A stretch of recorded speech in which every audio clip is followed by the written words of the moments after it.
Que noite! Graças a Deus por isso. Quero dizer, irmãos, que vocês presenciaram um momento histórico. Foi o primeiro batismo do pastor Patrick. Glória a Deus por isso. Deus abençoe. Né? Graças a Deus. E eu peguei os dois auxiliares de surpresa, né? Porque eles acharam que eu ia fazer os três, mas não. Temos que compartilhar os bons momentos.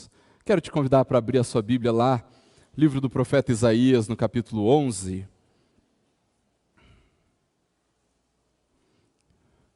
Nós vamos ler, queridos, do versículo 1 ao versículo de número 5, Isaías, capítulo 11, do versículo 1 até o versículo de número 5.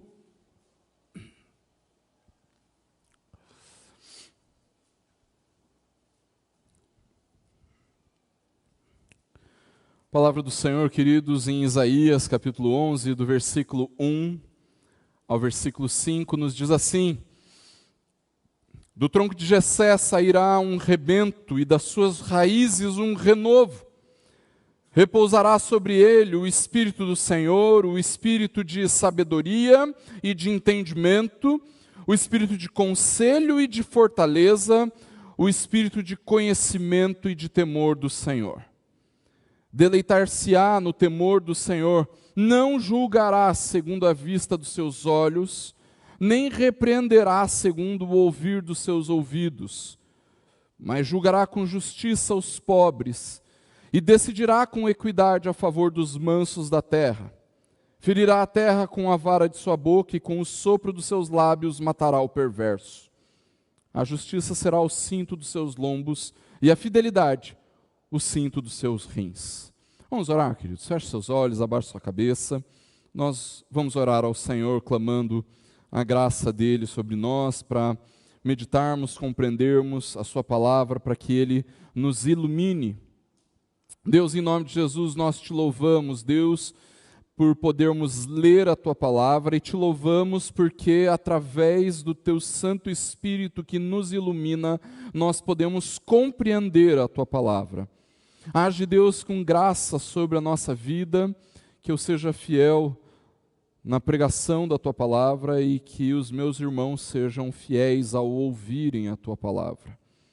Age, Deus, com graça nas nossas vidas. Abençoa, Pai, todas as outras igrejas do Senhor, em que nesta noite o Evangelho é fielmente pregado. Age, Deus, com graça, é o que nós te pedimos. Em nome e para a glória de Jesus. Amém. Você já reparou que faltam 20 dias para o Natal? O ano voou, não é verdade? Nós já estamos no segundo domingo do Advento. Faltam mais 2 domingos de Advento. E aí vem o Natal. E logo depois do Natal, Ano Novo. Pouco menos de um mês para entrarmos em 2022. E quando nós falamos a respeito do Natal, queridos, das festas de fim de ano, nós sempre ouvimos aquelas mensagens de esperança que nós estamos acostumados no fim de ano, não é verdade? No entanto, você já deve ter percebido o quanto essas mensagens de esperança são vazias, não é mesmo? Que o futuro traga boas coisas, como se o futuro fosse alguém atuante na vida humana, na esfera da realidade. Que o próximo ano seja melhor, como se o ano não fosse apenas uma contagem de tempo. O Natal é um tempo de renascimento, de esperança, de confraternização entre os povos. Não é esse tipo de coisa que nós ouvimos quando chegamos nessa época do ano? Quando nós ouvimos, queridos, esses votos de esperança, entre aspas, na verdade nós percebemos o quanto a humanidade está completamente desesperançosa e desesperada a respeito da sua situação atual.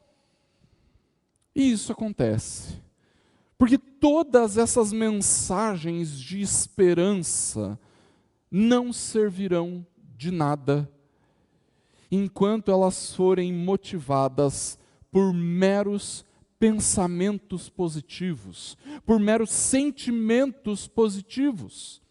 Na verdade, queridos, esses votos, eles nunca poderão trazer real esperança, porque eles são etéreos, eles se desmancham no ar, eles estão baseados em nada que é real, num mero desejo de que as coisas melhorem no futuro. E isso acontece porque se nós não depositamos a nossa esperança no lugar certo, ou melhor, na pessoa certa, nós jamais seremos capazes de vivermos estes votos. O texto que nós acabamos de ler, queridos, fala sobre uma esperança verdadeira.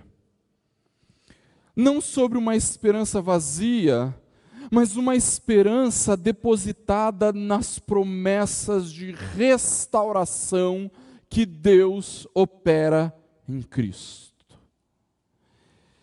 E o fato de que nós celebramos o Natal, Jesus já veio, o Verbo de Deus se encarnou, então nele nós de fato podemos celebrar essa esperança e muito mais do que isso, desfrutar de fato dessa restauração que a palavra do Senhor nos promete. Nesse texto, queridos, em que nós lemos, o profeta Isaías estava trazendo uma mensagem de consolo, uma mensagem de esperança a todo o povo de Deus, o povo de Judá. Essa mensagem era muito importante, queridos, porque o povo de Judá estava nas mãos do Império Assírio, sendo dominado e maltratado por um rei cruel, pagando tributo a este rei, tendo que render tudo aquilo que produzia e também uma espécie de adoração ao próprio rei, e passando por todo tipo de necessidade, fome, miséria, doenças. E tudo isso acontecia pela maldade, pela corrupção dos governantes anteriores, pela maldade dos reis que antecederam Isaías.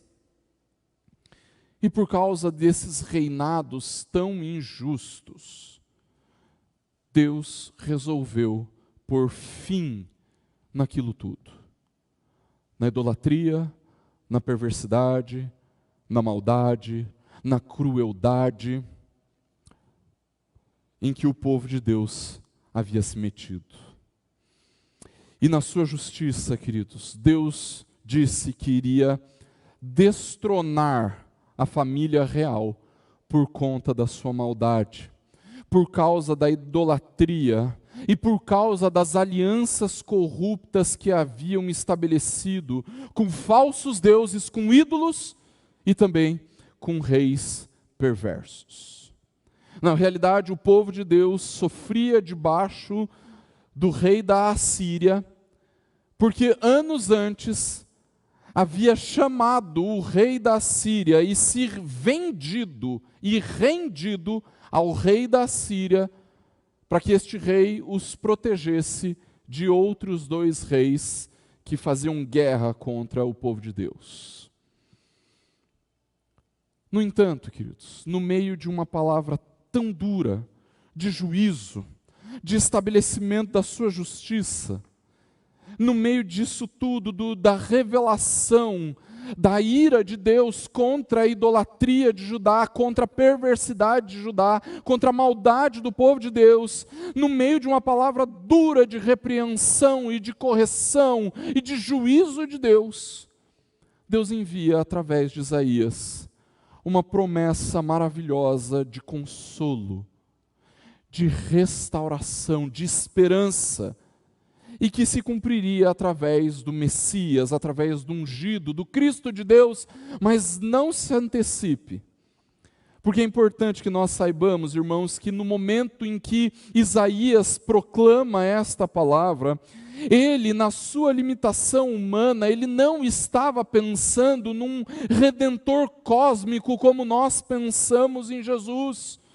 A princípio, Isaías e todos os seus ouvintes entendiam essa promessa de restauração sendo efetuada através de um rei terreno, alguém que governaria o povo de Judá e que assim traria tempos de grande prosperidade, de paz ao povo de Deus. Seria alguém que exerceria um governo humano e que, como instrumento de Deus, traria restauração ao povo da aliança. E é diante desta mensagem de esperança de restauração que nós nos deparamos. Porque Isaías começa a sua mensagem dizendo assim: do tronco de Jessé sairá um rebento e das suas raízes um renovo. Versículo 1. Queridos, quando o profeta fala do tronco de Jessé, nós precisamos entender primeiro quem é esse personagem a qual Isaías faz referência. Aqueles que são mais estudiosos na palavra, aqueles que têm mais tempo de igreja, vão lembrar que o nome do pai do rei Davi era Jessé, não é verdade? Jessé, pai do rei Davi. Davi tinha sido o rei mais exemplar que o povo de Deus tinha tido, ainda que nós saibamos de alguns dos seus pecados, ainda que nós conheçamos algumas das faltas de Davi, Deus tinha chamado Davi como um homem de coração piedoso, de coração entregue ao Senhor para governar o povo de Israel, o povo da aliança. E Davi era este rei exemplar, este rei em que todos lembravam: nos tempos de Davi é que a coisa era boa. Essa era o olhar, esse era o imaginário das pessoas do povo de Judá quando lembravam do rei Davi. Mas se Davi era um rei tão bom, queridos, por que nessa profecia especificamente quem é citado é o seu pai, Jessé? Por que o profeta não disse do tronco de Davi, e sim do tronco de Jessé? Queridos, Davi era rei. E a imagem que se tinha, o imaginário que se tinha de Davi, era o imaginário de um rei e de um bom rei, de um excelente rei. Mas Jessé era um homem comum. Tudo o que a Bíblia fala a respeito de Jessé é que ele foi pai de Davi. Ele era um homem normal, um homem como qualquer outro. E o profeta utiliza Jessé, Deus através do profeta utiliza Jessé, ao invés de Davi, queridos, para dizer que assim como Deus escolheu Davi para ser rei de uma família comum, de uma família normal, este Messias, este novo rei que o Senhor levantaria, este novo líder que o Senhor levantaria, não viria da família do rei. Deus estava rejeitando a atual família real e dizendo: o meu ungido, aquele que preparei para trazer a restauração do meu reino, não virá desta família real, desta família perversa. E ainda, queridos, que o Messias fosse o herdeiro do trono de Davi, ainda que ele fosse da linhagem real, o que o profeta está nos dizendo é que este ungido de Deus viria de uma família normal, uma família comum, sem grandes pompas, sem circunstâncias especiais. Essa ideia de restauração, queridos, a partir do nada, ela é ainda mais ressaltada pelo profeta quando ele diz que esse rebento, esse renovo, duas palavras que significam ramo, um broto, surgiria de um tronco, do tronco de Jessé. E a ideia do tronco aqui, queridos, é exatamente aquela árvore que foi cortada e que ficou aquele toquinho que normalmente a gente tropeça, sabe? Aquele toquinho. Tudo o que restou daquela árvore destruída, desmatada, arrebentada, foi um simples toco. Queridos, o que o profeta quer alertar aqui é que o povo de Deus iria para o cativeiro da Babilônia, passaria pela fome, para o cativeiro da Síria, depois ainda iria para o da Babilônia, passaria pela fome, por doenças, pragas, assassinatos, violência e muitas outras situações adversas. O povo de Deus se tornaria tão pequeno quanto uma árvore que foi cortada e deixada apenas no toco. Um quase nada, insignificante.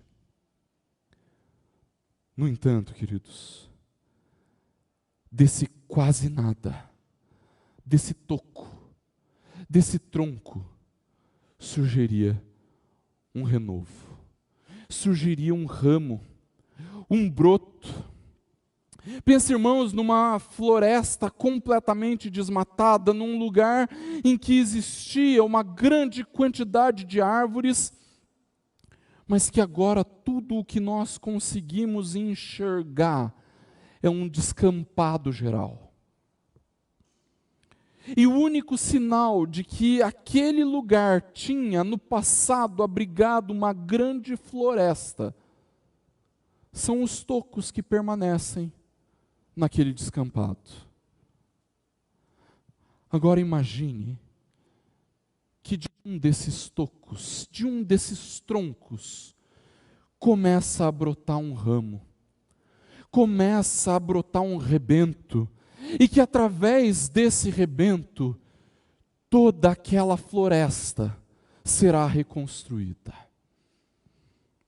O que Deus está querendo dizer, queridos, é que através desse renovo, Ele, o próprio Deus, vai trazer nova vida. Percebeu?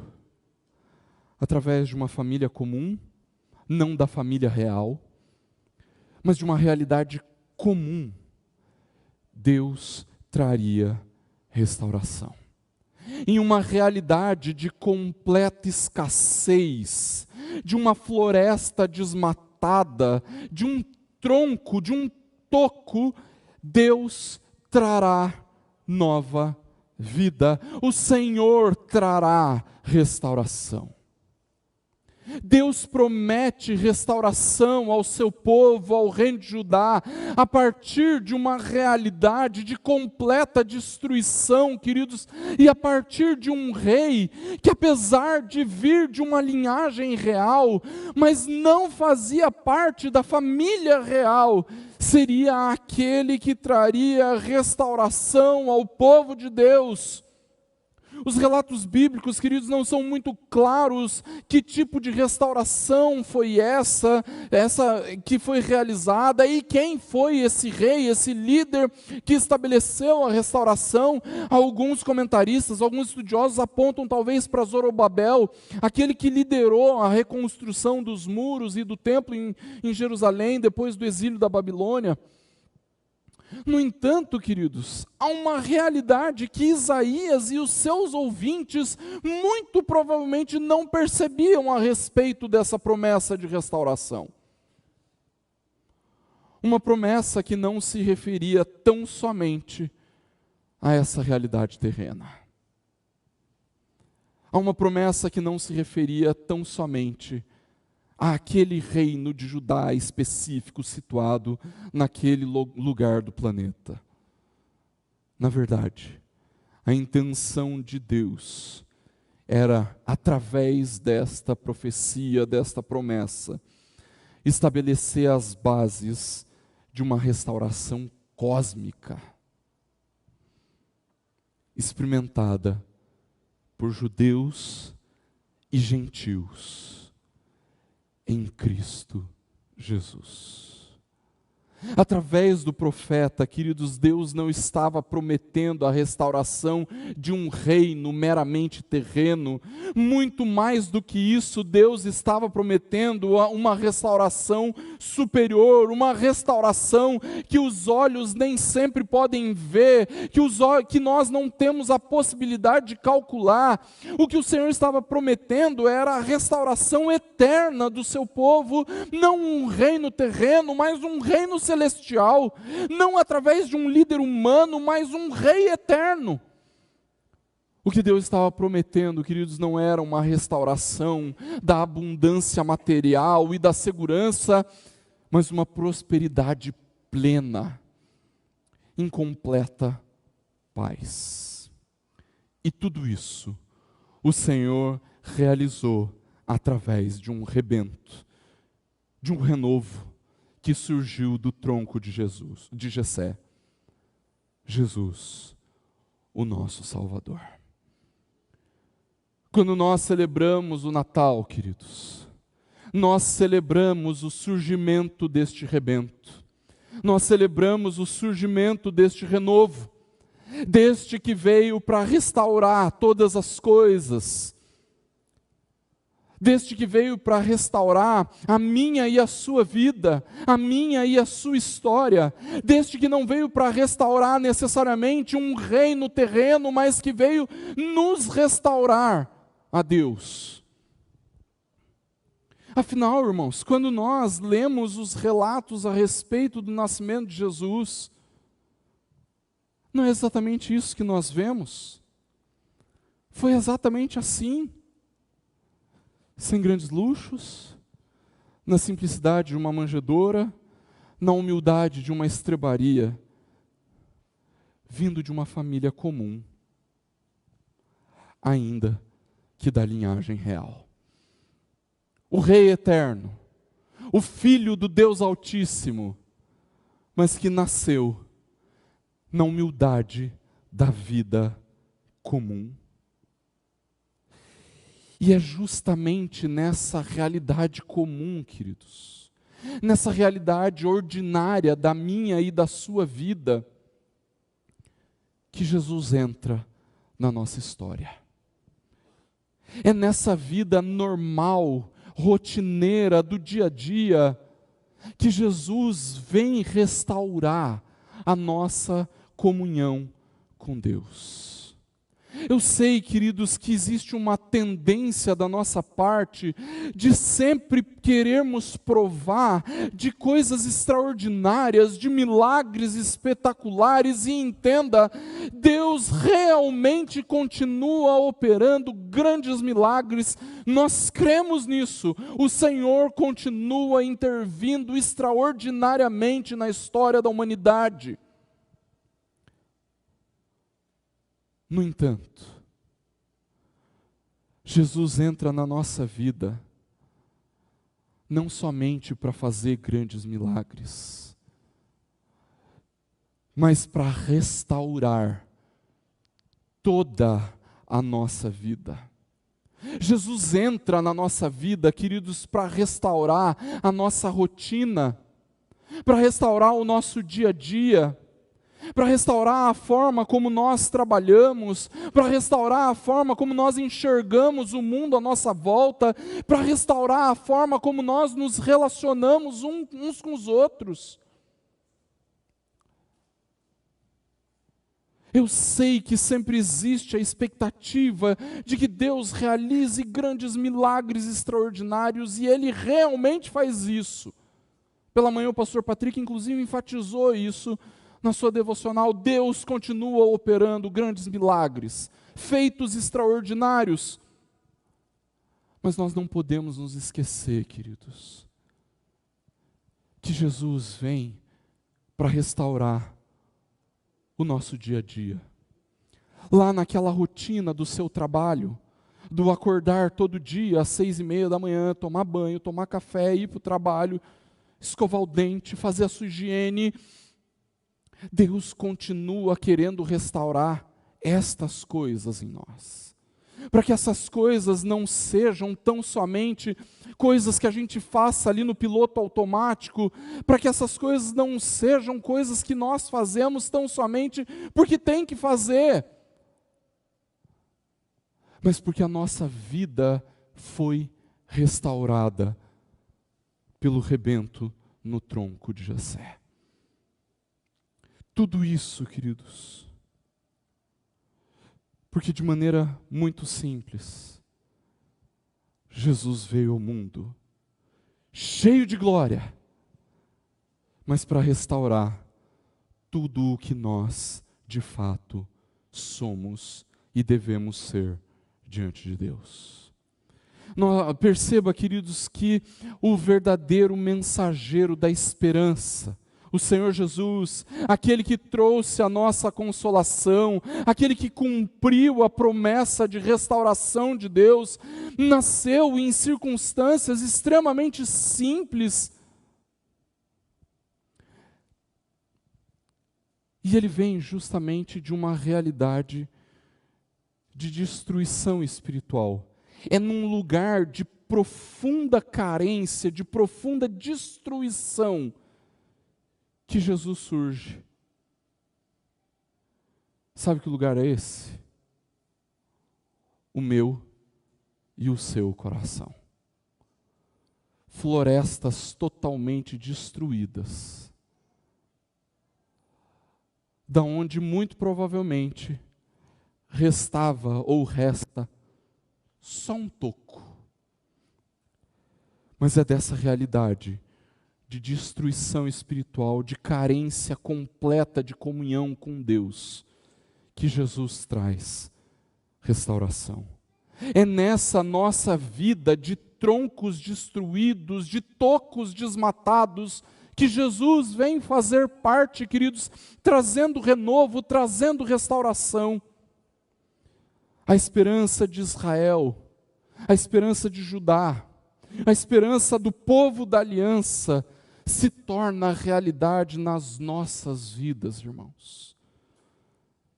Jesus nasceu, o rebento do tronco de Jessé veio habitar entre nós, nos dando esperança, trazendo restauração, trazendo beleza para uma vida desgraçada e desgastada pelo pecado. E é nessa realidade, queridos, realidade da minha vida, realidade da sua vida, que o Senhor Jesus chega para transformar completamente. Esse é o motivo, queridos, pelo qual nós celebramos o Natal. Porque do tronco de Jessé surgirá um rebento, um renovo. E deste tronco, deste rebento, deste renovo, toda a nossa vida é restaurada na presença do Senhor Deus.